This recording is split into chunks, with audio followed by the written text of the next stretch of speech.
ഭയപ്പെട്ട് ജീവിക്കുന്ന വിശ്വാസികളെ, ഇന്നാ നഹ്നു മുസ്തഹ്സിഊൻ, ഞങ്ങൾ അവരെ പരിഹരിച്ചതാണ്. ഈ ഒരു വാക്ക് അവർ പറയുമ്പോ അല്ലാഹ് പറയുന്നു, നബിയെ പറഞ്ഞു കൊടുക്കുക, ഇബാദത്ത് ചെയ്യുന്ന ആബിദീങ്ങളായ സ്വാലിഹീങ്ങളായ എന്തടിമയെ പരിഹരിച്ചവരോട് പറഞ്ഞു കൊടുക്കുക, അല്ലാഹു യസ്തഹ്സിഉ ബിഹിം വയമുദ്ദുഹും ഫീ തുഅയാനിഹിം യഅമഹൂൻ. നബിയേ അവരോട് പറഞ്ഞു കൊടുക്കുക, അവരല്ല എന്റെ വിശ്വാസികളെ പരിഹരിക്കുന്നത്, ഞാനാണ് അവരെ പരിഹരിക്കുന്നത്. ആരാണോ എന്റെ വിശ്വാസികളെ കളിയാക്കിയത്, പരിഹരിച്ചത്, അവരെ ഞാനാണ് പരിഹരിക്കുന്നതെന്ന് പറഞ്ഞു കൊടുക്കുന്ന നബിയേ. എന്റെ പ്രിയപ്പെട്ടവര്, മറ്റൊരാളെ കളിയാക്കി ചിരിക്കുന്നൊരു തമാശയല്ല, മറ്റൊരാളെ പരിഹരിച്ചിരിക്കുന്നൊരു തമാശയല്ല. അതിന് വല്ലാത്ത പാപമുണ്ട്. പരിഹാസച്ചിരി വല്ലാത്ത പാപക്കറവ് രണ്ടതാണ്. അല്ലാഹുവിന്റെ ദീൻ പഠിപ്പിക്കുന്നതാണ്. ലാ യസ്ഖറ ഖൗമുൻ മിൻ ഖൗമിൻ അസാ അൻ യകൂനൂ ഖൈറൻ മിൻഹു വലാ നിസാഉൻ മിൻ നിസാ അസാ യകുന്ന ഖൈറൻ മിൻഹുന്ന. ഇവിടെ ഒരു വലിയ അത്ഭുതം അല്ലാഹുവിന്റെ പരിശുദ്ധ ഖുർആൻ പറയുന്നുണ്ട്. അല്ലയോ ജനങ്ങളെ, നിങ്ങൾ പരസ്പരം ആരെയും നിങ്ങൾ പരിഹസിക്കരുത്. ആരെയാണോ നിങ്ങൾ പരിഹസിക്കുന്നത്, അവരെക്കാൾ നിങ്ങളെക്കാൾ അവരെ അല്ലാഹു സുബ്ഹാനഹു വ തആല മിടുക്കന്മാരാക്കിയേക്കാം. നിങ്ങൾ ആരുടെ മുഖത്ത് നോക്കിയാണ് അവനെ കളിയാക്കുകയും പരിഹസിക്കുകയും ചെയ്യുന്നത്, അയാൾ ആരാണോ പരിഹരിച്ചത് ഇയാളെക്കാലം ഉത്തമനായേക്കാം. അതുകൊണ്ട് നിങ്ങൾ ആരും ആരെയും പരിഹസിക്കരുത് എന്ന് പറഞ്ഞിട്ട് അല്ലാഹു വലാ നിസാഉം മിൻ നിസാഇൻ, സ്ത്രീകളെ പ്രത്യേകിച്ച് എടുത്തു പറയാനുള്ള കാരണം എന്താ? സ്ത്രീകൾക്ക് ഇച്ചിരി പരിഹാസം കൂടുതല. സ്ത്രീകൾക്ക് ഇച്ചിരി പരിഹാസം കൂടുതല, ഇല്ലേ? ഏതെങ്കിലും ഒരു പെണ്ണ് മറ്റൊരു പെണ്ണിനെ അംഗീകരിക്കും. അതുകൊണ്ടല്ലേ അമ്മായി മരുമോൾ അടികൂടുന്നു. നാത്തൂമ്പൂരിടക്കുന്ന ഒരു പെണ്ണ് മറ്റൊരു പെണ്ണിനെ അംഗീകരിക്കൂല. കല്യാണം കഴിഞ്ഞാൽ കൂടപ്പുറപ്പുകളായ സഹോദരിമാര് പോലും പരസ്പരം അംഗീകരിക്കൂല. മൂത്തയിത്ത, ഇളയത്ത, കല്യാണം വരെ ഭയങ്കര സഹോദരി, ഇത്ത എന്നൊക്കെ പറഞ്ഞ് ഭയങ്കര കമ്പനിയാ. കല്യാണം കഴിഞ്ഞാൽ രണ്ടും പൊരിഞ്ഞതല്ല. എന്റെ മാപ്പിളയാണ് സെറ്റപ്പ്, എന്റെ മാപ്പിള ഹോഴ്സാണ് ഓടിക്കാൻ, ഇതൊക്കെ പറഞ്ഞിട്ട് ഭയങ്കര ഗർവ് നടിക്കാൻ വേണ്ടിയിട്ട് പരസ്പരം.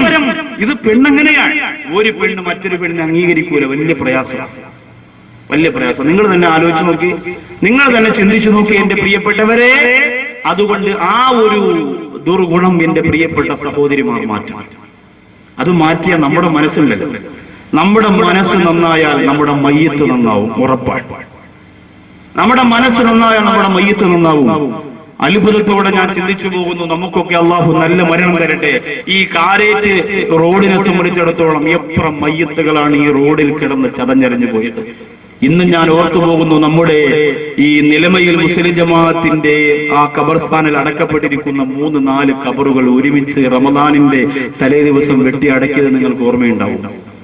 എത്രയോ കൊല്ലം കഴിഞ്ഞു, നിങ്ങൾ പലരും മറന്നു, ഞാൻ മറന്നു പോയിട്ടില്ല. 2.5 വയസ്സുള്ള കുഞ്ഞിന്റെ മുഖം എന്റെ പ്രിയമുള്ളവരെ ഇപ്പോഴും മുഖത്ത് നിറഞ്ഞു നിൽക്കുന്നുണ്ട്. നമ്മുടെ റോഡ് സൈഡിൽ നടന്ന ഒരു വൻ ദുരന്തമാണ്. ഒരു വാഹനത്തിന്റെ അകത്ത് സഞ്ചരിച്ച മുഴുവൻ ആളുകളും ചലഞ്ഞരഞ്ഞു പോയ, തൽക്ഷണം മരണപ്പെട്ടു പോയ ഒരു വലിയ ദുരന്തം ഞാൻ നിങ്ങൾ മറഞ്ഞതാണ്. അള്ളാഹു ഇതൊക്കെ ലോകത്തിന്റെ നാനാഭാഗത്ത് നടത്തിയിട്ട് വീണ്ടും വൃത്തികേടിലേക്ക് പോകുന്ന നിങ്ങളെ എന്തുമാത്രം അവസരം അള്ളാഹു നമുക്ക് തന്നു. നമ്മൾ തിരിച്ചറിവും ബോധവുമുള്ളവരായോ എന്റെ പ്രിയപ്പെട്ട സഹോദരിമാരെ? അതുകൊണ്ട് ഒരാളും മറ്റൊരാളെ പരിഹസിക്കേണ്ട, അതിന് യോഗ്യത നമുക്കില്ല. അബൂജഹൽ അനത്തുല്ലാഹി അലൈഹി അല്ലാഹുവിന്റെ റസൂൽ നബി മുഹമ്മദ് മുസ്തഫ സല്ലല്ലാഹു അലൈഹി വസല്ലം തങ്ങളെ പരിഹസിക്കുമായിരുന്നു. അതിന് അല്ലാഹു തന്നെ നേരിട്ട് പണി കൊടുത്തില്ലേ? ഖുറൈശികളൊത്തൊരുമിത്തവർ പാടി, അനാഥയാലിവനാണോ നബിയായി വന്നോ, ധനവും പ്രതാപവും നമ്മളിലാണേ, രാജാക്കൾ ഞങ്ങളിൽ പെട്ടവരാണേ, നേതാക്കൾ ഞങ്ങളിൽ ഉള്ളവരാണേ, എന്നീട്ടീയത്തീമായോ നബിയായി വന്നു വന്നോ, ഇപ്പോഴീ മിസ്കീനായോ നബിയായി വന്നോ. എന്തുമാത്രം പരിഹരിച്ചു, കളിയാക്കി, കല്ല് പറക്കി എറിഞ്ഞു, ചീത്ത വിളിച്ച് സകാര വാക്കുകൾ പറഞ്ഞു. അല്ലാഹുവിന്റെ റസൂലിന്റെ മനസ്സൊന്നും വേദനിച്ചില്ലല്ലോ.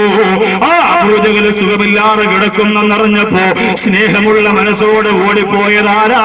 സ്നേഹമുള്ള മനസ്സോടെ ഓടിപ്പോയതാരാ? വേദനയോടെ പ്രസവിച്ച ഉമ്മ രോഗിയായി കിടന്നിട്ട് കാണാൻ പോവാ മനസ്സില്ലാത്ത യുവത്വമേ. സ്വന്തം ഉപദ്രവം ചെയ്തുകൊണ്ട് സ്വന്തം ശരീരത്തെ കട്ടപ്പാടിലാക്കിയ അബൂജഹൽ സുഖമില്ലാതെ കിടന്നപ്പോ സ്നേഹമുള്ള മനസ്സോടെ ഓടിപ്പോയതാരാ? സ്നേഹത്തിന്റെ നായകനെ നബി മുഹമ്മദ് മുസ്തഫ. തണുത്തിരിക്കുന്ന മണ്ണിൽ ചൂട് വരട്ടെ, ആരേറ്റു മജിലിസിന്റെ നിറഞ്ഞ മജിലിസിന്റെ അകത്ത് നിന്ന് മദീനയുടെ നായകന്റെ ഹദറത്തിലേക്ക് സ്വലാത്ത് ഉയർന്നു പോകട്ടെ.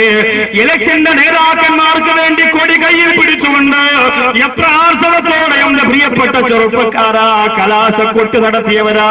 പക്ഷെ ഒരു പേമാരി പെയ്തിറങ്ങിയപ്പോ മുത്ത് റസൂലിനോടുള്ള സലാത്ത് ഇത്രത്തോളം മത്സരം വന്നു പോയോ എന്റെ പ്രിയപ്പെട്ട മുസ്ലിം ചെറുപ്പക്കാരാ.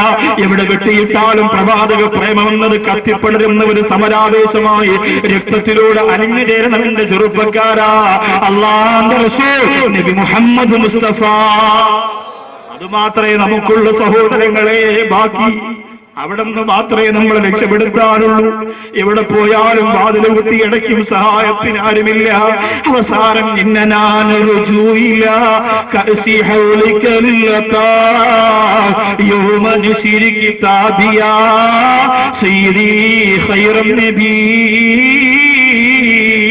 അല്ലാഹുവേ, നല്ല മനസ്സോടെ സലാത്ത് ചൊല്ലുന്ന ഈ സ്വർഗത്തിന്റെ വേദിയിൽ വന്നിരിക്കുന്ന സഹോദരങ്ങൾക്ക് മുത്ത് റസൂലിന്റെ ഹൗദുൽ കൗസർ കൊടുക്കണേ അല്ലാഹ്. 100, 200, 500, 1000 സലാത്ത് വീട്ടിനകത്ത് ചൊല്ലി തീർക്കുന്ന എന്റെ പ്രിയപ്പെട്ട സഹോദരിമാർക്കും അതിനുള്ള മഹാഭാഗ്യം നീ കൊടുക്കണേ അല്ലാഹ്. അബൂജഹൽ സുഖമില്ലാതെ കിടക്കുന്നെന്ന് അറിഞ്ഞപ്പോഴും കാണാൻ വേണ്ടി ഓടിയെത്തിയ നമ്മുടെ ഹബീബ് നബി മുഹമ്മദ് മുസ്തഫ സല്ലല്ലാഹു അലൈഹി വസല്ലം. അപ്പോ ഇതൊക്കെയാണ് ചിരിയുടെ അവസ്ഥ. ശരി, അള്ളാഹുവിന്റെ റസൂൽ സല്ലല്ലാഹു അലൈഹി വസല്ലം തങ്ങൾ ചിരിച്ചിരുന്നു. അവിടെ മുതൽ ഇങ്ങോട്ട് പരിശോധിക്കാം. നബി സല്ലല്ലാഹു അലൈഹി വസല്ലം തങ്ങൾ ചിരിക്കുമായിരുന്നോ? ഉറപ്പായും ചിരിക്കുമായിരുന്നു. നബി തങ്ങളുടെ പുഞ്ചിരിയെ കുറിച്ച് ചോദിച്ചാൽ അത്ഭുതത്തോടെ സഹാബികൾക്ക് മറുപടി പറയാൻ പറ്റും. ആരോട് ചോദിച്ചാലും പറയും. അള്ളാന്റെ ഹബീബിന്റെ പുഞ്ചിരി മാത്രമല്ല, ആ മുഖത്തിൽ നിന്ന് ചിരി മാഞ്ഞുപോയ ചില അപൂർവം ചില സമയങ്ങൾ മാത്രമേ ഉണ്ടായിട്ടുള്ളൂ. ഒന്ന്, വഹി ഇറങ്ങാൻ കുറച്ച് താമസിച്ചു പോയപ്പോൾ സങ്കടത്തോടെ മുത്തായ തങ്ങളുടെ മുഖത്ത് ചിരി മാഞ്ഞുപോയി. 2, ചാടിയിട്ടമ്പിയ സുവദിന് മാറേണ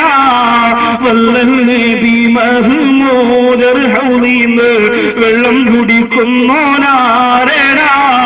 പ്രവാചക പൂങ്കവന്റെ മനസ്സിന്റെ അകത്ത് ചേക്കേറിപ്പോയ ധീരനായ വീരനായ ഹംസത്തുൽ കറാർ റളിയല്ലാഹു തആല ഉഹദിന്റെ രണാകളത്തിൽ വലിച്ചു കീറപ്പെട്ടപ്പോൾ മഹാനായ ഹംസ റളിയല്ലാഹു അൻഹുവിന്റെ ശരീരത്തെ വെട്ടിയെറിഞ്ഞു പോയപ്പോൾ ഹംസ റളിയല്ലാഹു അൻഹുവിന്റെ ശരീരത്തിൽ നിന്ന് കരൾ പുറത്തെടുത്ത് ചവച്ചരച്ച് ചവറ്റുകുട്ടയിലേക്ക് കാർക്കിച്ചൊതുപ്പിയപ്പോൾ അല്ലാഹുവിന്റെ റസൂലിന്റെ മുഖത്ത് പിന്നെ കുറെ സമയത്തേക്ക് ചിരി വിടർന്നു വന്നില്ല. അല്ലാഹുവേ, മുത്തുനബി തങ്ങൾ ഇതുപോലെ കരഞ്ഞ, ഇതുപോലെ മുഖത്ത് ദുഃഖം തളം കെട്ടിരുന്ന സംഭവം പിന്നെ വേറെയില്ല. സുബ്ഹാനല്ലാഹ്, ഇങ്ങനെയുള്ള ചില എണ്ണപ്പെട്ട വിലപ്പെട്ട സമയത്തല്ലാതെ അല്ലാഹുവിന്റെ റസൂലിന്റെ മുഖത്തിലൊന്ന് ചിരിമാഞ്ഞു പോയിട്ടില്ല. മുത്തായ തങ്ങളുടെ മുഖത്തിലൊന്ന് ചിരിമാഞ്ഞു പോയിട്ടില്ല. ചിരിക്കാൻ മറക്കുന്നവരെ പഠിച്ചുകൊള്ളുക, ചിരിക്കാൻ മറക്കുന്നവരെ പഠിച്ചുകൊള്ളുക. അവസാന സമയത്ത് ആർക്കെങ്കിലും എന്നെ ഉപദ്രവിക്കണമോ, ഞാൻ ഈ ലോകത്തിൽ നിന്ന് വിട പറഞ്ഞു പോയാൽ അല്ലാഹുവിന്റെ കോടതിയിൽ വെച്ച് കണക്ക് തീർക്കാൻ എനിക്ക് കഴിയില്ലോ. അതുകൊണ്ട് ഇവിടെ വെച്ച് തന്നെ ഇടപാടുകൾ തീർക്കണമെന്ന് പറയുമ്പോൾ ഒരു വടി കയ്യിൽ വെച്ചുകൊണ്ട് നബിയേ, അങ്ങനെ യുദ്ധത്തിന്റെ ഇടയിൽ എന്റെ ശരീരത്തെ ഉപദ്രവിച്ചു നബിയേ, ആ ഉപദ്രവം ഈ വടി കൊണ്ട് അങ്ങയുടെ ശരീരത്തിലേക്ക് എനിക്ക് തിരിച്ചു തരണമെന്ന് ഊരിപ്പിടിച്ച ഒരു വടിയുമായി കടന്നു വന്നപ്പോ സഹാബികളൊക്കെ